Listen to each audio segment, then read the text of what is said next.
This is Outnumbered. Hello, everybody. I'm Harris Faulkner, along with my co-host Emily Campagno, Kayleigh McEnany. Also joining us today, Kennedy and Charlie Hurt. Just a quick pause here. Charlie, you ready to put the hurting on the politics? Yes, indeed. It is so nice to see everybody's face. I know, person. right? Yes. Yes. Thanks for being here. Spectacular. Thank you for having me. Let's roll. We'll get into the big headline for now. After more than a year of masking up at the airport, other public transportation, we have finally reached this moment. It's over immediately. Congratulations.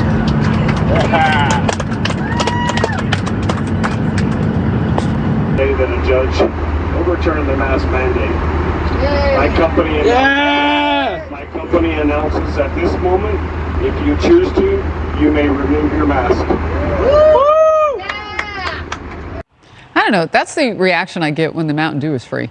Anyway, passengers rejoicing after a pilot announced mid-flight that the CDC's federal mask mandate no longer applies. A federal judge in Florida ruled yesterday the Biden administration did not have the authority to continue enforcing that mandate. The White House called the decision disappointing.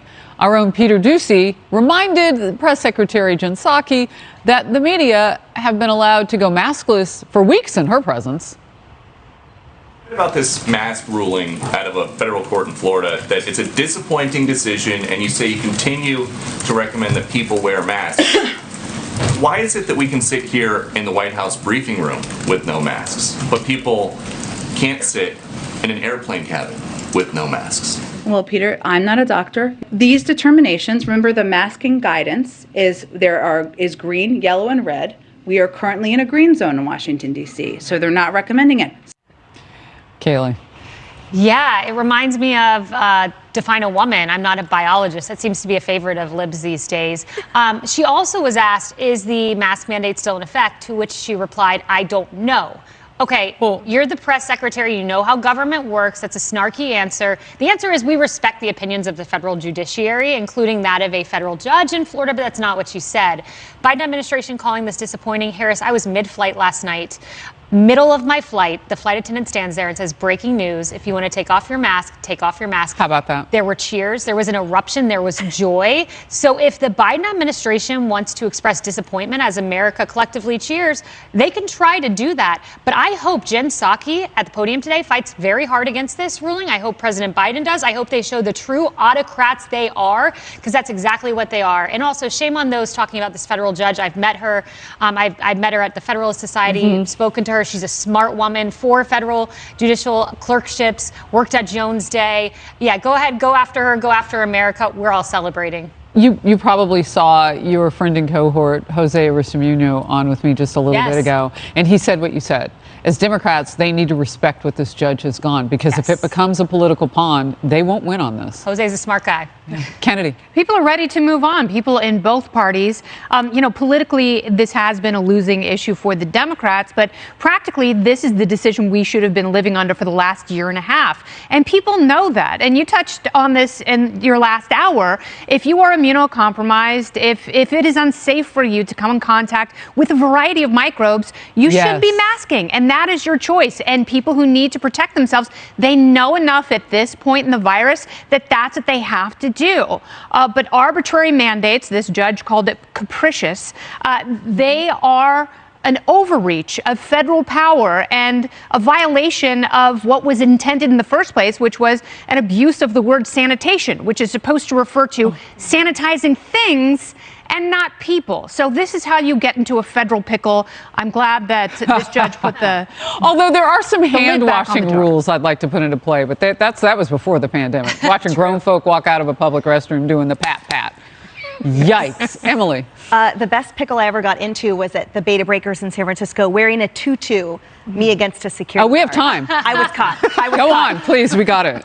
So here's the thing. Arbitrary and capricious, that's a legal standard. And to your point, that absolutely this decision should have been handed down quite a long time ago. Now, this judge ruled that this authority was outside the scope, in fact, of the authority of the CDC. It violated the Administrative Procedures Act.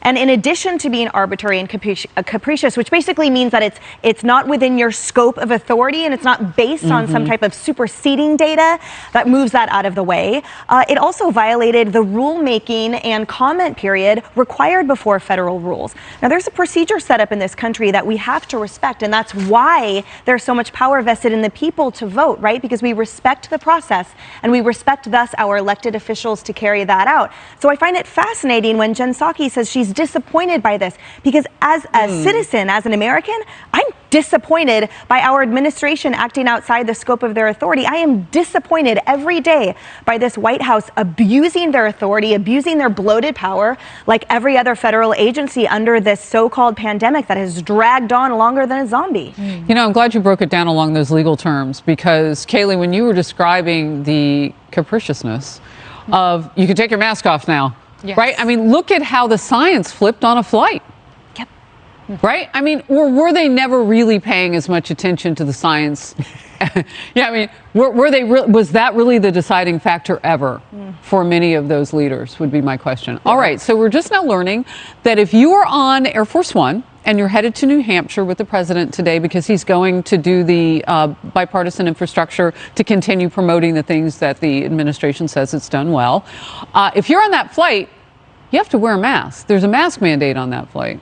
Yeah, so apparently the new freedom doesn't extend to Air Force One.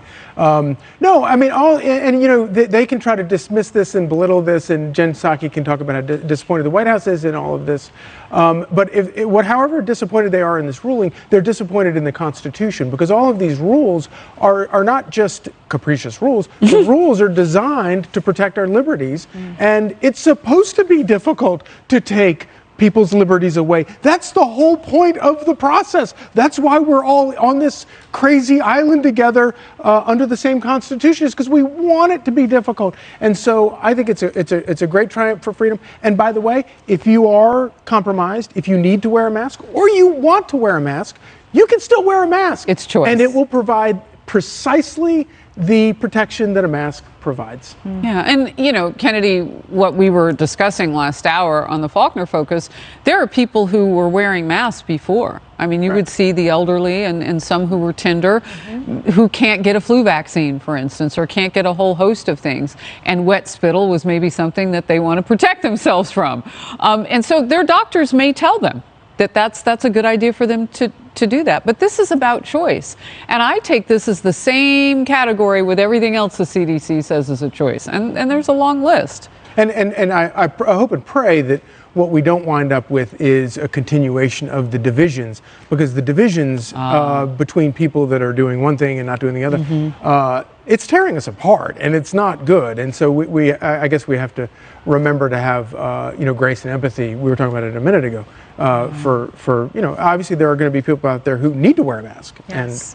Some people may choose to wear it for health reason. Absolutely, you should if you're immunocompromised. But some people will wear it as a political statement. Oh, don't you know You think that will happen? Oh, yes. And what does it tell the world? Yes. Yeah. I mean, what is your statement? Look at the fact that 80% of those passengers going through Reagan Airport in D.C. are still wearing a mask. This is like Joe Biden's central hub. I don't think 80% are immunocompromised. I think they're making a political statement. Well, and they're all calling for boycotting those airlines that dared to respect the federal judge's decision and say, all right, masks are not mandatory. So, for let's example, shout them out. Airlines, Delta, American, Spirit, United. I'm in favor of that. I hope they boycott all of them. Well, and it calls someone, for Alaska, for example, that was the one that I used to watch that video I told you guys about, where it told me that the air was only 60 seconds old and it was the safest place to be essentially on the planet, the cleanest air. Heaven forbid that we are allowed to exist in that little capsule without a mask. So is the White House press briefing room, apparently, because COVID doesn't transmit among celebrities and reporters. Exactly.